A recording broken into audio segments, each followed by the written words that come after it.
தமிழ் சினிமால தன்னோட அசாத்திய நடிப்பின் மூலமா மக்கள் மனசுல நீங்காத இடம் பிடிச்சவர் தான் சிவாஜி கணேசன். ஹீரோவா நடிச்ச சிவாஜி ஒரு கட்டத்துல நல்ல கேரக்டரோட நடிக்க ஆரம்பிச்சாரு.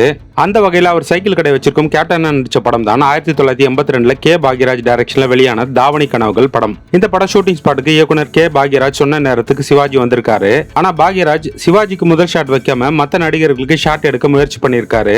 அப்ப சிவாஜி பாக்யராஜை கூப்பிட்டு என்ன 7 மணிக்கு வர சொல்லிட்டு அடுத்தவங்களுக்கு ஃபர்ஸ்ட் ஷாட் வச்சா சிவாஜி லேட்டா வந்துட்டாருன்னு எல்லாரும் நினைக்க மாட்டாங்களா, எனக்கு கெட்ட பேர் வாங்கி தர பாக்குறியான்னு சொல்லியிருக்காரு.